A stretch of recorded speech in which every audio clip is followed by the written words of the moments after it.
हाय दोस्तों, कैसे हैं आप सभी लोग। आपके सेवा में मैं लेकर आया हूं इलेक्ट्रिकल मशीन का यूनिट फर्स्ट।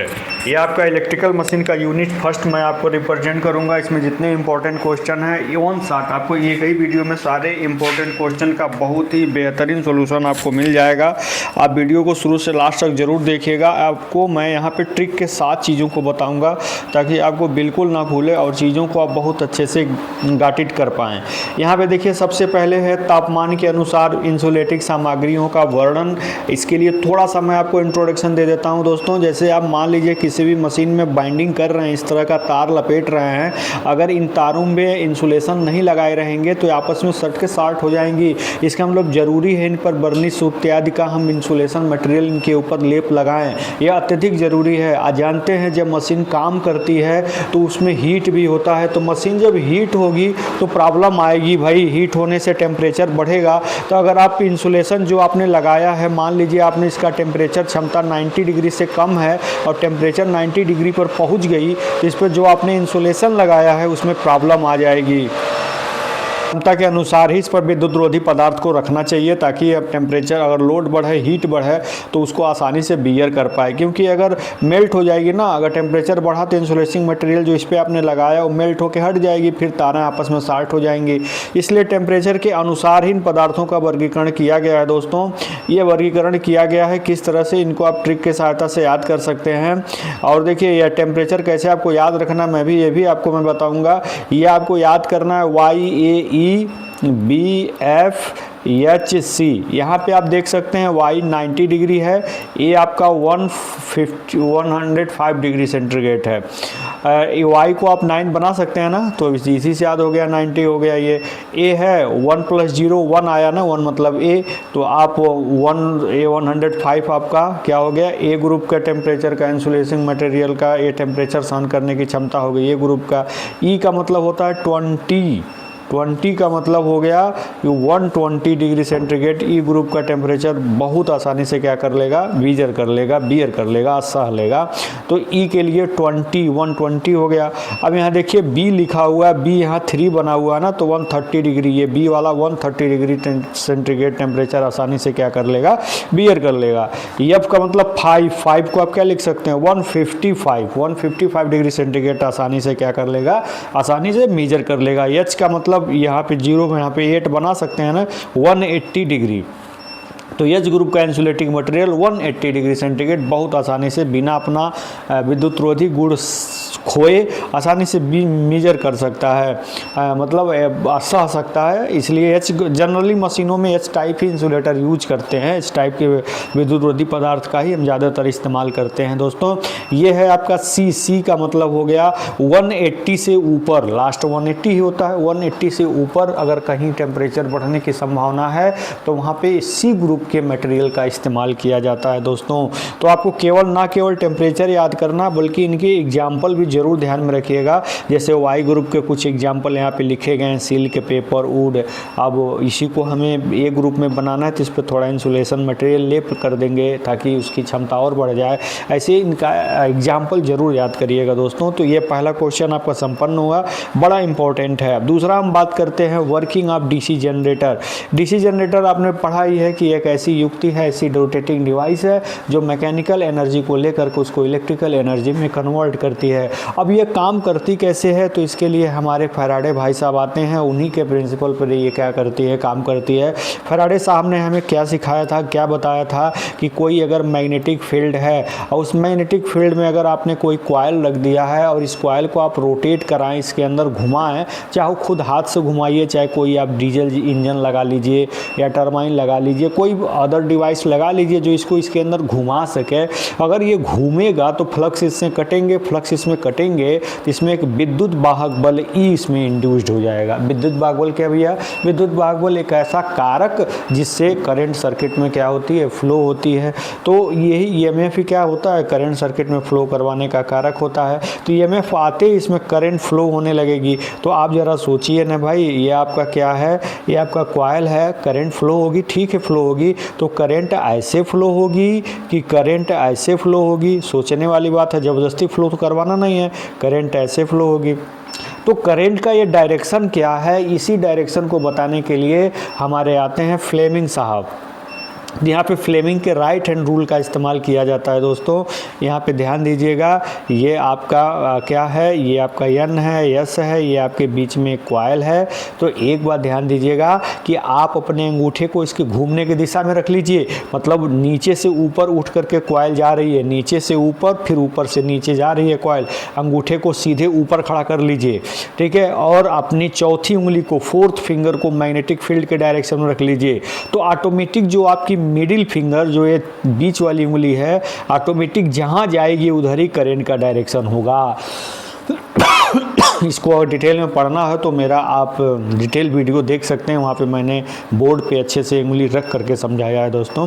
तो यहाँ मैं जैसे बता रहा हूँ आप वैसे करेंगे तो आपको आसानी से डायरेक्शन मिल जाएगा। कुछ इसमें करना नहीं है, दो मैग्नेट बनाइए एन और एस, इसमें आप कॉइल रखिए। अब आप क्या करिए, अंगूठे को सीधे ऊपर रखिए क्योंकि कंडक्टर ऊपर आ रहा है, फिर नीचे जा रहा है, ऊपर रखिए इधर के लिए नीचे रखना पड़ेगा, इधर के लिए ऊपर रखिए। मैग्नेटिक फील्ड चौथी उंगली इसके डायरेक्शन में रखिए, अपनी चौथी उंगली ये वाली इसके डायरेक्शन में रखिए। तो ये ऑटोमेटिक ऊपर की ओर जाएगी, यानी कि करंट ऊपर से नीचे की ओर फ्लो हो रही है। तो ये फ्लेमिंग का राइट हैंड रूल है कि अगर अपने तीनों उंगलियों को इस प्रकार एक दूसरे के लंबवत खड़ा करें कि अंगूठा कंडक्टर के घूमने की दिशा में जाए, मतलब अंगूठा आपके घूमने के दिशा में रहे और आपकी चौथी उंगली मैग्नेटिक फील्ड की डायरेक्शन में रहे। पहले हम यही क्यों बोले, पहले हम इसलिए बोले कि दोनों मालूम है कि ये किधर घुमा रहे हैं, ये भी मालूम है, किधर मैग्नेटिक फील्ड है ये भी मालूम है। तो ऑटोमेटिक ये मिडिल फिंगर जहाँ जाएगी वो धारे की दिशा को क्या करेगी, प्रदर्शित करेगी। इस बात को एक ट्रिक से याद कर लीजिए, फादर मदर चाइल्ड से। एफ फॉर फोर्स, आपका अंगूठा फोर्स को रिप्रेजेंट करे, चौथी उंगली मैग्नेटिक फील्ड को रिप्रेजेंट करे, तो जो आपकी मिडिल फिंगर है वो सी मतलब करंट को रिप्रेजेंट करेगी। ठीक है, तो ये है आपका फ्लेमिंग राइट हैंड रूल, बहुत इंपॉर्टेंट है, इसको जरूर पढ़िएगा। अगर आपको इतना बड़ा फिगर बनाने नहीं आ रहा तब सिंपल एक छोटा सा फिगर बनाइए और नंबर लीजिए, ठीक है, क्योंकि मेन एग्जामिनर यही फोकस करेगा दोस्तों। अब आगे हम चलते हैं सबसे इम्पोर्टेंट टॉपिक के पास, ये देखते हैं क्या, ईएमएफ इक्वेशन। देखिए ईएमएफ इक्वेशन को लिए मैं मात्र 3 चीज़ आपको याद करना है, बस 3 चीज़ याद रखिए। क्या क्या, एक d∅dt यही ईएमएफ का इक्वेशन है। दूसरा टोटल फ्लक्स, अगर एक पोल से 5 फ्लक्स बन रहा है तो टोटल फ्लक्स 5p होगा, जाहिर सी बात है। तीसरा याद रखिए क्या, Z/A टोटल, एक समांतर पाथ में टोटल कंडक्टर। यही 3 चीज़ अगर आपको याद है तो आप निकाल लिए, इन तीनों का मल्टीप्लाई कर दीजिए बस। देखिए इसमें एक चीज़ और है कि ये टोटल जो फ्लक्स कट रहा है कितने समय में कट रहा है ये भी याद रखना है, तो वो हम कैलकुलेट कर लेंगे, बता दे रहे हैं अभी आपके लिए। 60/n सेकेंड आपका समय लग रहा है, इसको भी नीचे पुट करेंगे, फिर सबका मल्टीप्लाई करेंगे तो आपको कैलकुलेशन बहुत आसान हो जाएगा। चलिए इसको देख लेते हैं। तो यहाँ आपने देखा E = d∅/dt, तो d∅ के लिए टोटल फ्लक्स आपका 5p है, क्योंकि मशीन में मान लीजिए ऐसे पोल लगे हैं, मान लीजिए एक पोल 5 फ्लक्स, 2 पोल 5 फ्लक्स, 3 पोल 5, 4 पोल 5 फ्लक्स, यानी कि 4 पोल है तो 4 5 फ्लक्स बन रहा है, तो p पोल होगा तो p 5 फ्लक्स बनेगा, टोटल पूरा एक टोटल फ्लक्स p5 बनेगा। लेकिन जो मशीन है वो पूरा एक चक्कर में सारे फ्लक्सों को काटेगी ना, तो उसमें कितना समय लग रहा है ये भी हमको डिटरमाइन करना पड़ेगा। तो टोटल फ्लक्स आपने देख लिया, ठीक है, यहाँ पे टोटल फ्लक्स आपने देख लिया, इसको हम यहाँ से हटा देते हैं। चलिए, तो आपने टोटल फ्लक्स E = d∅/dt में आपने टोटल फ्लक्स देख लिया कि 5p फ्लक्स टोटल है। n चक्कर लगा रहा है, कितने n चक्कर लगा रहा है 1 मिनट, 1 मिनट मतलब 60 सेकंड में, तो एक चक्कर में भाई 60/n सेकंड लगेगा ही, जाहिर सी बात है, मशीन की स्पीड इतना आपने मान लिया है, तो ये हो गया 60/n। अब बताइए ये एक कंडक्टर की बात हो रही है, ये पूरा 5p/60/n तो ऊपर चला जाएगा, एक कंडक्टर की बात हो रही है। तो अब मान लीजिए, अब समान बहुत सारे कंडक्टर, मान लीजिए ऐसे कंडक्टर आपस में क्या है, कनेक्टेड हैं, ऐसे कंडक्टर आपस में क्या है, कनेक्टेड हैं। तो आपका ये समांतर पाथ बन रहा है ना, यहाँ पे क्या बन रहा है, समांतर पाथ बन रहा है। तो ये समांतर पाथ बन रहा है आपका, तो किसी भी एक समांतर पाथ का वोल्टेज मिल जाए तो सब वोल्टेज सारे समांतर पाथ का तो सेम होगा। तो मान लीजिए यहाँ पे जेड कंडक्टर ए समांतर पाथ में फैला हुआ है, जेड कंडक्टर ए समांतर पाथ में फैला हुआ है, तो एक समांतर पाथ में जेड बाई ए कंडक्टर फैला रहेगा, जाहिर सी बात है, यानी कि एक समांतर पाथ में जेड बाई ए कंडक्टर होगा। तो यहाँ आपने अभी अभी कैलकुलेट किया था E बराबर 5PN अपन 60/n, यानी कि 60 नीचे आ गया, एक कंडक्टर का हो गया। इसी में जेड बाई ए का मल्टीप्लाई करेंगे तो एक समांतर पाथ का EMF निकल जाएगा, यही आपका टोटल EMF होगा। क्योंकि एक समांतर पाथ का, मान लीजिए कंडक्टर आपस में इस तरह से कनेक्टेड हैं, तो एक समांतर पाथ का EMF अगर आप निकाल लिए तो यही EMF सारे समांतर पाथ में क्या करेगा, एक्टिव होगा। यहाँ पे ध्यान देना है कि इसमें जो EMF इक्वेशन आपने निकाला है, इसमें एक बात आपको ध्यान देना पड़ेगा कि इसमें ये जो समांतर पाथ है लैप बाइंडिंग के लिए P होता है, lap P for P, lap, ठीक है। और आपके वेव के लिए यही A बराबर 2 होता है, ये आपको ध्यान देना है। इस पर आप न्यूमेरिकल क्वेश्चन भी एक है, इसको आप यहाँ पे सॉल्व कर लीजिएगा। इसमें सारा डाटा दिया है, only put the value and get the answer. आप करके कमेंट बॉक्स में ज़रूर बताइएगा दोस्तों इसका आंसर कितना आ रहा है। चलिए अब हम बात करते हैं सबसे इम्पोर्टेंट टॉपिक के बारे में, जिसका नाम है क्या, आर्मेचर रिएक्शन।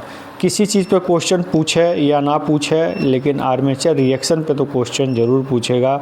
इसमें तो कोई सोचने वाली बात नहीं, इसमें कोई संदेहात्मक बात नहीं है, ठीक है। तो इसको थोड़ा जूम आउट कर लेते हैं ताकि ये अच्छे से क्लियर सारी बातें दिखें आपको। तो यहाँ पे देखिए, यहाँ पे पहले आर्मेचर रिएक्शन क्या है। आप जानते हैं कि मशीन है, मशीन में ऊपर मैग्नेटिक पोल हैं, ये भी अपना फ्लक्स देंगे, बीच में आर्मेचर, ये भी अपना फ्लक्स देगा। तो भैया आर्मेचर का फ्लक्स इस मेन मैग्नेटिक पोल के फ्लक्स पर क्या प्रभाव डाल रहा है, यही क्या है, आर्मेचर रिएक्शन है। ये जो आपका आर्मेचर का फ्लक्स है, ऊपर वाले आने वाले मेन मैग्नेटिक पोल के फ्लक्स पे क्या प्रभाव डाल रहा है, यही क्या है, आपका आर्मेचर रिएक्शन है। तो अब इसी चीज़ को हम समझेंगे कि किस किस प्रकार से आर्मेचर का फ्लक्स मेन फ्लक्स पर प्रभाव डाल सकता है। इसके लिए हम यहाँ पे अलग अलग फिगर के द्वारा समझते हैं। ये आपके क्या है, मैग्नेटिक पोल है, इससे मैग्नेटिक फ्लक्स निकल रहे हैं सीधे सीधे N से S की ओर। ये आपका आर्मेचर है, आर्मेचर में हमने कंसीडर कर लिया है क्या, एक चीज़ हमने कंसीडर कर लिया है, इसको यहाँ रख देते हैं। इधर आपका क्या है, मान लीजिए क्रॉस है, करंट अंदर जा रहा है, यहाँ से करंट बाहर निकल रहा है। तो क्रॉस होने से मैग्नेटिक फील्ड क्या होगी, क्लॉकवाइज होगी, और डॉट होने से मैग्नेटिक फील्ड क्या होगी, एंटी क्लॉकवाइज होगा। तो यहाँ पे ये बात आप समझ सकते हैं कि इस तरह से आप आर्मेचर का फ्लक्स दिखाएंगे। जहाँ डॉट होगा वहाँ मैग्नेटिक फ्लक्स को एंटी क्लॉकवाइज लेंगे, जहाँ क्रॉस होगा वहाँ मैग्नेटिक फ्लक्स को क्लॉकवाइज लेंगे। क्रॉस और डॉट का मतलब क्या है कि करंट यहाँ से निकल रही है, इस सिरे से अंदर जा रही है और इस सिरे से बाहर निकल रही है। इसको याद करने का ट्रिक क्या है, जैसे ट्रेन पे पीछे क्रॉस बना होता है, मतलब आपकी ट्रेन आपसे दूर जा रही है, इसी प्रकार करंट ये दूर जा रही है, उसका लाइट आपके पास आता है, यानी कि पॉइंट का मतलब फ्लक्स, यहाँ से करंट आपके पास आ रहा है। डॉट और क्रॉस का यही मतलब होता है, ठीक है। करंट के डायरेक्शन में ही फ्लक्स जाता है। ये मैंने आपको डिटेल में बताया है, आप वहाँ से वीडियोज़ लेक्चर आप देख सकते हैं, आपके कमेंट बॉक्स में पड़ा हुआ है। तो अब हम चलते हैं अपने मेन पॉइंट पे। तो अभी आपने इन चीज़ों को समझ लिया कि यहाँ पे आपका क्रॉस है, और इसको हम यहाँ पे बनाते हैं ताकि और क्लियर बनेगा, ठीक है। इसको ऊपर ले लेते हैं, यहाँ पे देखिएगा,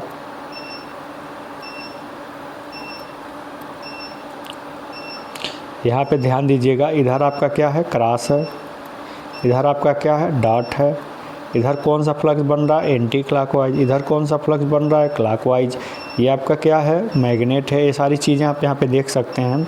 तो यहाँ पे देखिए आपको कुछ चीज़ें देखने को मिल रही है। देखिए ये घूम रहा है जनरेटर में, मान लीजिए ऐसे आपका कंडक्टर घूम रहा है, तो इसको पकड़ेगा और इसको छोड़ेगा। तो जिसको पकड़ता है उसको कहते हैं लीडिंग पोल टिप, और जिसको छोड़ता है उसको कहते हैं लैगिंग पोल टिप, ठीक है, ट्रेलिंग पोल टिप, ये ट्रेलिंग पोल टिप है, ये लीडिंग पोल टिप है। आप देखिए फिर इसे घूम के आएगा, फिर इसको पकड़ेगा तो फिर ये लीडिंग हो गया, ये ट्रेलिंग हो गया, तो ये दोनों ट्रेलिंग हो गए, ये दोनों लीडिंग हो गए। तो अब यहाँ पे अग्रगामी पश्चगामी जिसको हम कहते हैं, अब यहाँ पे आपको कुछ चीज़ें देखने को मिल रही हैं। क्या देखने को मिल रही है? ये है आपका मैग्नेटिक फ्लक्स जो ऐसे सीधे जा रहा है। तो इस कोने पर आप ज़रा देखिए तो आपका आर्मेचर का फ्लक्स भी ऐसे जा रहा है और मेन मैग्नेटिक पोल का भी फ्लक्स ऐसे जा रहा है। यहाँ पे देखिए, नहीं उल्टा हो गया है, सॉरी, यहाँ पे देखिएगा आपको ये एंटी क्लॉकवाइज है ना, तो ये आर्मेचर का फ्लक्स ऐसे उल्टा जा रहा है, आर्मेचर का फ्लक्स ऐसे इधर जा रहा है, अब मेन मैग्नेटिक पोल का फ्लक्स सीधे जा रहा है। देखिए मेन मैग्नेटिक पोल सीधे जा रहा है और आर्मेचर का फ्लक्स ऐसे एंटी क्लॉकवाइज जा रहा है। तो दोनों एक दूसरे को कैंसिल कर रहे हैं ना, तो यहाँ आपका फ्लक्स डेंसिटी बहुत कम हो जाएगी। यही चीज़ यहाँ पे देखिए, आपका ये आर्मेचर का फ्लक्स इधर जा रहा है, मेन मैग्नेटिक पोल का फ्लक्स सीधे जा रहा है, तो यहाँ दोनों डीमैग्नेटाइज हो रहे हैं। तो यहाँ पे क्या हो रहा है कि आपका फ्लक्स डेंसिटी बहुत कम हो जा रहा है। लेकिन इन दोनों पोल टिप पे आप देखेंगे कि जिधर आपका फ्लक्स जा रहा है आर्मेचर का, उधर ही फ्लक्स जा रहा है आपका मेन मैग्नेटिक पोल का। इस पर भी और इस पर भी देखिए, इस पर भी और इस पर भी देखिए, इधर आपका आर्मेचर का फ्लक्स इधर जा रहा है और मेन मैग्नेटिक पोल का भी फ्लक्स इधर जा रहा है। यानी कि यहाँ और यहाँ फ्लक्स डेंसिटी आपकी ज़्यादा हो जाएगी और यहाँ कम हो जाएगी। इसलिए जब रिजल्टेंट मैग्नेटिक फील्ड बनता है तो आप देखेंगे ऐसे बनता है, मतलब फ्लक्स डेंसिटी इन दोनों पोलों पे ज़्यादा हो जाती है। तो जब फ्लक्स डेंसिटी यहाँ पे ज़्यादा हो जाएगी तो आप ज़रा सोचिए, आपको हम बताए थे कि जो मेन मैग्नेटिक पोल का जो फ्लक्स होता है उसी के परपेंडिकुलर अगर लाइन ड्रा करें तो उसी को एमएनए कहते हैं। तो अब एमएनए क्या हो गया, आगे की तरफ शिफ्ट हो गया, जनरेटर में आगे की तरफ, मोटर में घूमने के अपोजिट। ठीक है, तो मोटर चूँकि उल्टा घूमता है ना, आपका एमएनए आगे की ओर शिफ्ट हुआ है, तो जनरेटर में आगे की तरफ एमएनए शिफ्ट हो जाता है। अब बताइए, एमएनए पहले यहाँ था, ब्रश इसी पे लगे थे, अब एमएनए घूम के यहाँ आ गया, न्यूट्रल एक्सिस यहाँ आ गई, जो न्यूट्रल कंडक्टर है यहाँ आ गए। अब यहाँ पे लाइव कंडक्टर जिसमें करंट फ्लो हो रहा है उसको ब्रश शॉर्ट कर रहा है, तो भाई उसमें स्पार्किंग तो अब होगी ना, तो स्पार्किंग शुरू हो जाती है इस आर्मेचर रिएक्शन के कारण। सबसे बड़ा नुकसान हमारा मशीन में है। ठीक है, सबसे बड़ा नुकसान यही है कि एमएनए आगे की तरफ शिफ्ट हो जाता है जनरेटर में, तो यहाँ पे लाइव कंडक्टर ब्रश शॉर्ट करने लगता है और यहाँ पे स्पार्किंग होने लगती है। आर्मेचर रिएक्शन हमारे लिए बेहतर नहीं है। अगर डीमैग्नेटाइजिंग आर्मेचर रिएक्शन होता है तो यहाँ पे देखिए मैग्नेटिक फ्लक्स आपका कम हो जाता है, मेन मैग्नेटिक फ्लक्स आपका डीमैग्नेटाइज हो गया। आप देखिए दोनों कोने पे फ्लक्स कम हो गया। जब फ्लक्स कम हो गया तो भाई जनरेटर में ईएमएफ भी कम हो जाता है ना। अब मोटर में आपने पढ़ा है कि स्पीड फ्लक्स के इन्वर्सली होती है, तो फ्लक्स कम होने से स्पीड क्या हो जाती है, बढ़ जाती है, ओवर स्पीड हमको मिलती है, जो हमारे लिए प्रॉपर नहीं है। जनरेटर में ईएमएफ क्या हो जाता है, कम हो जाता है। ये नुकसान।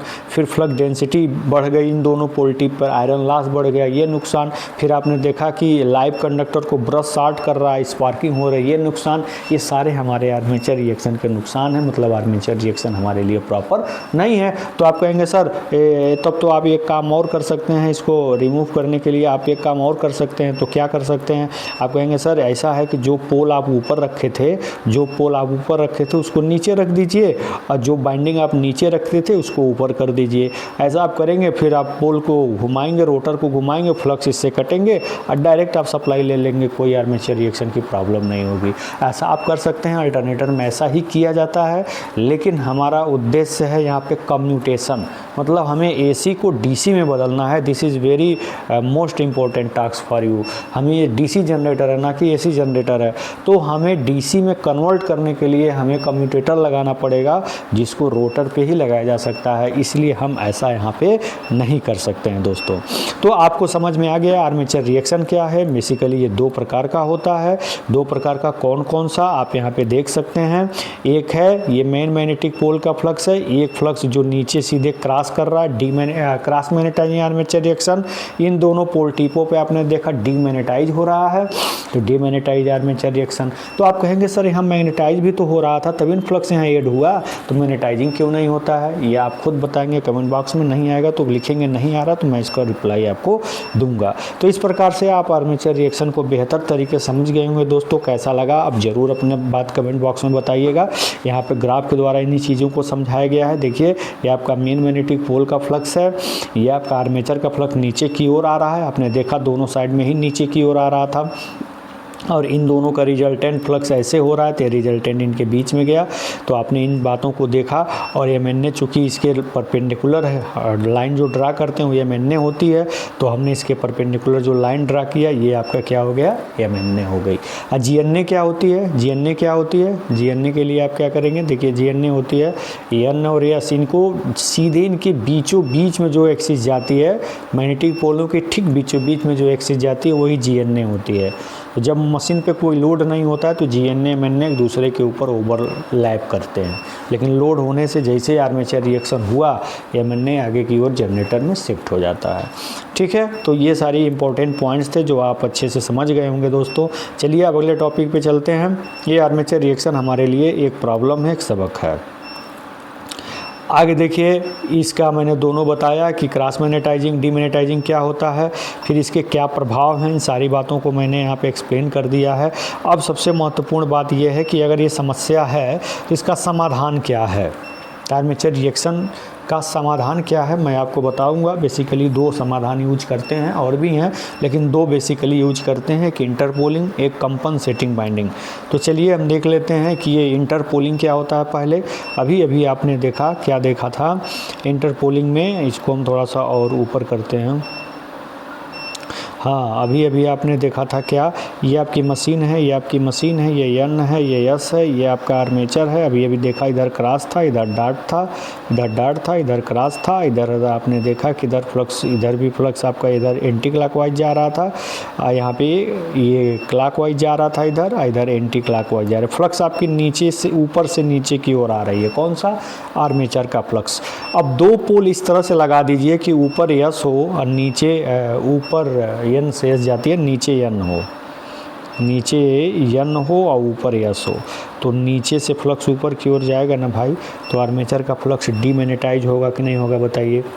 आर्मेचर का फ्लक्स डीमैग्नेटाइज होगा कि नहीं होगा, होगा, 100% होगा। तो इंटरपोलिंग से इस प्रकार से हम अलग से पोल लगा करके आर्मेचर को, फ्लक्स को हम न्यूट्रलाइज करते हैं, इसको बोलते हैं इंटरपोलिंग। ये छोटे मशीनों में किया जाता है दोस्तों। फिगर है, फिगर आप ऐसे ही बनाएंगे एग्जाम में, तभी आपको इसके मार्क्स आपको मिलेंगे। तो चलिए आगे अब चलते हैं। इंटरपोलिंग ये है। अब दूसरा है आपके सामने कंपनसेटिंग बाइंडिंग। तो कंपनसेटिंग बाइंडिंग के द्वारा कैसे आर्मेचर रिएक्शन को रिमूव करते हैं, ये देखिए, ये ज़्यादातर ये इस्तेमाल होने वाला मेथड है। यहाँ पे हम क्या करते हैं, एक एक्स्ट्रा बाइंडिंग हम पोल फेस पे कर देते हैं, जो मेन मैग्नेटिक पोल का फेस है उस पर एक्स्ट्रा बाइंडिंग कर देते हैं। कैसे, अगर इधर डार्ट है तो इधर क्रॉस कर देते हैं, उल्टा करंट का डायरेक्शन इस प्रकार हो रहता तो आर्मेचर के सीरीज में ही है, लेकिन इधर इस तरह से हम बाइंडिंग करते हैं कि ये दोनों में धारा की दिशा अपोजिट हो, दोनों में धारा की दिशा क्या हो, अपोजिट हो। तो इससे हमको लाभ क्या मिलेगा, देखिए इससे हमको लाभ क्या मिल रहा है कि अगर ये डार्ट है, ये क्रॉस है, तो दोनों एक दूसरे के मैग्नेटिक फील्ड को क्या कर देंगे, न्यूट्रलाइज कर देंगे, दोनों एक दूसरे के मैग्नेटिक फील्ड को न्यूट्रलाइज कर देंगे। तो इस तरह से आर्मेचर का फ्लक्स जैसे कम हुआ तो मेन मैग्नेटिक पोल के फ्लक्स पर अपना प्रभाव नहीं डाल पाएगा, कम डालेगा भाई। अगर यह सब रिड्यूस हो गया तब तो एकदम ही नहीं डालेगा, लेकिन इसका संभव ही नहीं है। थोड़ा बहुत ही फ्लक्स होता है जो मेन मैग्नेटिक पोल के फ्लक्स को क्या करता है, चपेट में लेता है, प्रभाव में लेता है। ज़्यादातर इसी तरह से न्यूट्रल कर लिया जाता है। तो ध्यान देना है कि इसमें जो बाइंडिंग है आर्मेचर के सीरीज में है, लेकिन सीरीज इन अपोजिशन में है। इसमें जो करंट फ्लो हो रहा है वो आर्मेचर के अपोजिट फ्लो हो रहा है, ताकि दोनों फ्लक्स एक दूसरे को कैंसिल आउट कर सकें। ये क्रॉस मैग्नेटाइजिंग आर्मेचर रिएक्शन के साथ साथ ये कम्यूटेशन में जो प्रॉब्लम हो रही है, जो स्पार्किंग हो रही है, उसमें भी एक बहुत महत्वपूर्ण रोल प्ले करता है दोस्तों। चलिए, तो ये हो गया आपका, मैंने आपको समझाया क्या मेथड, कैसे हम इनको हम रिमूव करते हैं। और भी मेथड हैं, जैसे एयर गैप की लंबाई बढ़ा देंगे तो रिलक्टेंस ज़्यादा हो जाएगा भाई, एयर ज़्यादा हो जाएंगे। मान लीजिए यहाँ पे फ्लक्स डेंसिटी ज़्यादा हो रही है, थोड़ा गैप बढ़ाएंगे तो एयर यहाँ ज़्यादा हो जाएगा, और एयर क्या है, फ्लक्स का दुश्मन है, तो फ्लक्स कम स्टेबिलिश होगी। तो एयर गैप बढ़ा दीजिए, एक्स्ट्रा इसमें वाइंडिंग कर दीजिए और मैग्नेटिक पोल पे, ताकि जो डीमैग्नेटाइज हो रहा है वो क्या हो जाए, वो फिर से वो फुलफिल हो जाए। जो फ्लक्स यहाँ से डीमैग्नेटाइज हुआ था, एक्स्ट्रा नंबर ऑफ टर्न बढ़ा देंगे तो वो फ्लक्स एक्स्ट्रा इसको फिर से मिल जाएगा। तो ये सारे कुछ एक्स्ट्रा मेथड हैं, लेकिन सबसे इम्पोर्टेंट मेथड वही है इंटरपोलिंग और कंपनसेटिंग बाइंडिंग दोस्तों। तो चलिए अब हम चलते हैं कम्यूटेशन के बारे में। तो कम्यूटेशन क्या है इसको देखते हैं डीसी मशीन में। देखिए कम्यूटेशन क्या है, डीसी जनरेटर है। तो अगर हम जनरेटर है तो उसको हम मैकेनिकल एनर्जी दे रहे हैं, तो डीसी एसी इलेक्ट्रिकल एनर्जी बन रही है। जनरेटर में क्या बनती है, हमेशा एसी बनती है। क्यों एसी बनती है, एन और यस। एसी क्यों बनती है, क्योंकि भैया ये जब कॉइल घूमेगा तो इधर करंट का डायरेक्शन मान लीजिए ऐसे है, तो जब यस में जाएगा तो करंट डायरेक्शन अपोजिट हो जाएगा, बन गया एसी। हमें चाहिए डीसी, तो डीसी को बनाने के लिए लगाएंगे कम्यूटेटर। तो कम्यूटेटर अकेले नहीं, कम्यूटेटर क्या करता है, ब्रश से सहायता लेकर के इस एसी को क्या करता है, डीसी में कन्वर्ट करता है दोस्तों। कम्यूटेटर क्या करता है, ब्रश की सहायता से एसी जो जनरेटर में बन रही है उसको डीसी में क्या करता है, कन्वर्ट करता है।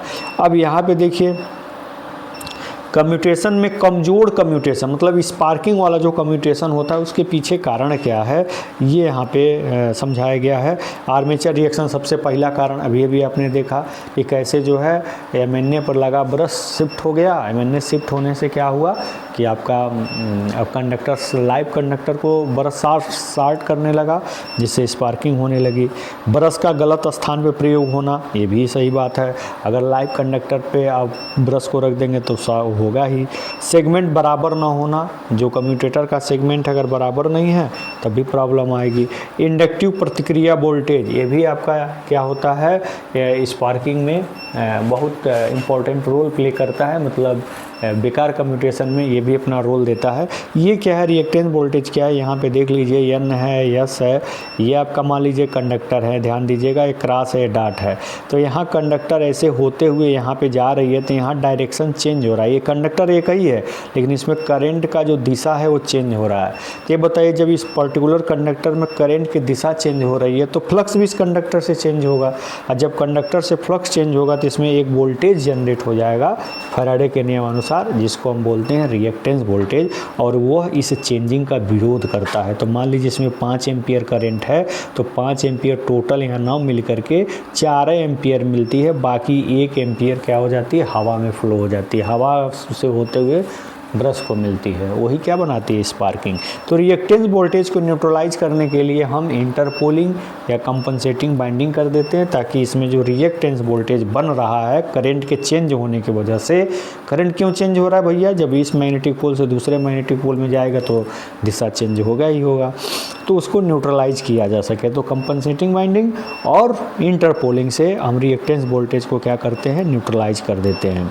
तो इस प्रकार से आपने कम्यूटेशन, बेकार कम्यूटेशन के कारण को समझा। लेकिन भैया हमें बेकार कम्यूटेशन तो चाहिए नहीं ना, हमको तो अच्छा कम्यूटेशन चाहिए। तो अच्छा कम्यूटेशन के लिए हमें क्या करना पड़ेगा, कुछ मेथड्स हमें यहाँ पे अप्लाई करने होंगे। जैसे आपका यहाँ पे आप देख सकते हैं क्या क्या, जैसे रेसिस्टेंस कम्यूटेशन है। रेसिस्टेंस कम्यूटेशन मतलब जो हम ब्रश लगाते हैं हाई रेसिस्टिव का लगाते हैं। हाई रेसिस्टिव होने से के कारण अननेसेसरी करंट इधर उधर नहीं फ्लो होती है, करंट का विरोध हो जाता है। इसलिए हम कार्बन का रेसिस्टेंस का ब्रश हम इस्तेमाल करते हैं। ब्रश का पोजीशन का मतलब ये हुआ कि मान लीजिए मैंने इधर शिफ्ट हुआ तो जनरेटर में ब्रश को आप पोजीशन शिफ्ट कर दीजिए, मैंने पर ला दीजिए, तो भाई स्पार्किंग बहुत कम होगी। मोटर है तो उल्टा घूम रही है, तो इसके घूमने के अपोजिट डायरेक्शन में ब्रश को लेकर शिफ्ट कर दीजिए, तो आपका फिर से स्पार्किंग कम हो जाएगा। लेकिन ये बिल्कुल संभव ही नहीं है। तो ब्रश का पोजीशन सही कर दें अगर किसी मेथड से, तो आपका स्पार्किंग कम हो सकती है। आगे देखिए इंटरपोलिंग, मैंने बताया एक ऐसे इंटरपोलिंग आर्मेचर के फ्लक्स को रिड्यूस करेगा। जब आर्मेचर का फ्लक्स ही नहीं होगा तो आर्मेचर रिएक्शन नहीं होगा। जब आर्मेचर रिएक्शन नहीं होगा तो जाहिर सी बात है आपके के लिए प्रॉब्लम क्रिएट नहीं होगा। ठीक है, इसके बाद आपका क्या है, कंपनसेटिंग बाइंडिंग। तो कंपनसेटिंग बाइंडिंग क्या होती है, ये आपका क्या करता है, ये भी हमने बताया कैसे आर्मेचर के मैग्नेटिक पोल पे अपोजिट डायरेक्शन में हम बाइंडिंग कर देते हैं। जैसे कि करंट आर्मेचर के करंट से अपोजिट फ्लो हो और उसी मात्रा में फ्लो हो, ताकि दोनों एक दूसरे को कैंसिल आउट कर सकें। इस तरह से कंपनसेटिंग बाइंडिंग आर्मेचर रिएक्शन को दूर करने में एक अपना इम्पोर्टेंट रोल प्ले करता है। कम्यूटेटर के सेगमेंट की साफ़ सफाई ये बहुत ज़रूरी है, अगर ऐसा है तो भाई स्पार्किंग बहुत कम होगी। उसके बाद यूनिफॉर्म कम्यूटेटर सेगमेंट, जो भी सेगमेंट है वो क्या हो, बिल्कुल यूनिफॉर्म हो, तो भी हमारे सामने कोई प्रॉब्लम नहीं आएगी दोस्तों। तो ये आपका डीसी कम्यूटेशन को दूर करने का रेमेडी था। कैसा लगा आप ज़रूर बताइएगा दोस्तों। एक लास्ट टॉपिक है, मैं उसको भी कवर कर देता हूँ। देखिए यूनिट फर्स्ट का, इसको भी आप देख लीजिए, बहुत ज़्यादा इंपॉर्टेंट नहीं है लेकिन आपके सिलेबस में है तो पूछ सकता है। तो यहाँ पे देखिए एप्लीकेशन ऑफ डीसी जनरेटर। तो डीसी जनरेटर कि क्या क्या एप्लीकेशन है, कहाँ कहाँ इसका इस्तेमाल कर सकते हैं, ये आपको जानकारी में होना चाहिए। तो देखिए आपका बैटरी चार्जिंग, शंट जनरेटर का इस्तेमाल जनरली बैटरी चार्जिंग में करते हैं। लाइटिंग पर्पज़, आप क्या है, आपको बिजली इलेक्ट्रिसिटी की ज़रूरत है तो आप जनरेटर का इस्तेमाल करते ही हैं। घरों में शादी विवाहों में जो फंक्शन में जनरेटर लाते हैं वो एसी होता है, ध्यान दीजिएगा, उसमें जनरेटर का इस्तेमाल करते ही हैं। बिल्डिंग में भी जनरेटर का इस्तेमाल करते हैं, ठीक है। पावरिंग आप डीसी मोटर को अगर पावर देना है, डीसी सप्लाई देना है तो भी आप इसका इस्तेमाल करेंगे। एक्साइटेशन के लिए भी इसका इस्तेमाल करते हैं। अल्टरनेटर में उन्हें भी बताया ना, यहाँ पे जो कॉयल होती है इसको सप्लाई देंगे तभी ना मैग्नेट बनेगा, तो एक्साइट करना यानी कि सप्लाई देना, इसमें भी आपका जनरेटर का इस्तेमाल होता है। इंडस्ट्री में जैसे इलेक्ट्रोप्लेटिंग, इलेक्ट्रो स्मेल्टिंग, इन सब चीज़ों में आपका क्या होता है, जनरेटर का इस्तेमाल होता है। इंडस्ट्रियल एप्लीकेशन में भी इम्पोर्टेंट है बहुत ज़्यादा। रेलवे में भी इसका इस्तेमाल होता है, ठीक है, रेलवे में भी इसका इस्तेमाल होता है बहुत ज़्यादा। रीजनरेटिव ब्रेकिंग वगैरह में आपका जनरेटर का इस्तेमाल होता है। तो ये सारे एप्लीकेशंस हैं जो आपके एग्ज़ाम में पूछे जा सकते हैं। अब हम चलते हैं उन क्वेश्चन को देखने जो आपके एग्ज़ाम में पूछे जा सकते हैं। उन क्वेश्चन पे कैसे, मतलब जो आपने टॉपिक पढ़ा, जैसे अभी आपके सामने क्वेश्चन लिखा हुआ डीसी जनरेटर के अनुप्रयोग क्या है समझाइए, इसमें क्वेश्चन और भी ऐड हो सकता है, जनरेटर क्या है, डीसी जनरेटर क्या है, इसके अनुप्रयोग समझाइए। तो आपको डीसी जनरेटर के बारे में लिखना है, फिर इसका अनुप्रयोग आपको लिखना है, ठीक है, मतलब कहाँ कहाँ हम उसका इस्तेमाल करते हैं, ये क्वेश्चन ऐसे आपका पूछेगा दोस्तों। तो जैसे अभी आपने पहला क्वेश्चन जो पढ़ा है तो बहुत आसान है, इस पर क्वेश्चन यही पूछेगा, तापमान के अनुसार इंसुलेटिंग मतवार्दों का क्या करिए, वर्गीकरण कीजिए। सिंपल क्वेश्चन इस पर पूछेगा। इसके बाद आपने पढ़ा डीसी जनरेटर का वर्किंग प्रिंसिपल, तो उसमें क्वेश्चन पूछ सकता है कि डीसी जनरेटर क्या है, इसके संरचना का वर्णन कीजिए, साथ ही साथ फ्लेमिंग के राइट हैंड रूल के एक्सप्लेन कीजिए, साथ में पूछ सकता है। तो आपको क्या करना है, संरचना में बहुत ज़्यादा परेशान होने की ज़रूरत नहीं है। इसके संरचना में जो चीज़ें आप इसमें देख रहे हैं उन्हीं के बस बारे में लिख देना कि भाई मैग्नेटिक पोल होगा, उस पर कॉयल होंगे, मेन मैग्नेटिक फ्लक्स को जनरेट करेगा। फिर आप आर्मेचर होगा, आर्मेचर मतलब सिलिकॉन स्टील के मटेरियल पे कॉइलिंग करेंगे तो आर्मेचर मतलब कॉयल होगा जो इसमें के अंदर घूमेगा, जिसमें फ्लक्स कटने से ईएमएफ इंड्यूस्ड होगा। फिर आप स्प्लिट रिंग या कम्यूटेटर के बारे में बताएंगे जो इसके अंदर के एसी को डीसी में कन्वर्ट करेगा। फिर ब्रश के बारे में बताएंगे जो एक्सटर्नल बाहरी परिपथ से जो संपर्क बनाता है। जितनी भी चीज़ें इसमें दिख रही है ना, छोटे छोटे में करके आप उसको लिख देंगे, उस संरचना हो जाएगा दोस्तों। फ्लेमिंग का राइट हैंड रूल तो मैंने आपको बहुत अच्छे से एक्सप्लेन कर ही दिया है।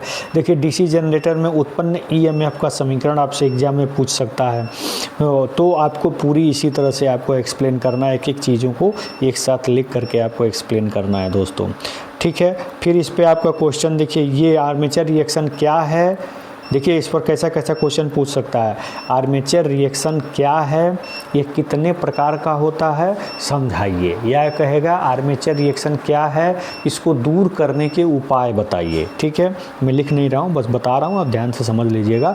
इसको दूर करने के उपाय बताइए। दो तरीके के क्वेश्चन इसमें बन सकते हैं, ठीक है। चलिए आगे है आपका ये कम्यूटेशन वाला, पूछेगा डीसी मशीन में कम्यूटेशन क्या है, दुर्बल कम्यूटेशन के कारण बताइए, ऐसा पूछ सकता है। डीसी मशीन में कम्यूटेशन क्या है, दुर्बल कम्यूटेशन को दूर करने के उपाय बताइए, या तीनों को एक साथ जोड़ सकता है। डीसी मशीन में कम्यूटेशन क्या है, दुर्बल कम्यूटेशन के कारण तथा निवारण बताइए, ऐसे जोड़ सकता है, ठीक है। तो इस तरह से इतने इंपॉर्टेंट क्वेश्चन आपके यूनिट फर्स्ट में बढ़ते, जिसको मैंने बहुत ही कम समय में, हमने 33 मिनट 20 सेकंड में मैंने कवर किया है दोस्तों। कैसा लगा अपने विचार कमेंट बॉक्स में ज़रूर दीजिएगा और बताइएगा। इसके आधार पे ही आपका अगला यूनिट आने वाला है, तो आप ज़्यादा से ज़्यादा प्यार दीजिए, दुलार दीजिए, जिससे हम आपके लिए और अच्छा मेहनत करें और अच्छा वीडियो बनाएं। तो जाते जाते सब्सक्राइब ज़रूर कर लीजिएगा। धन्यवाद।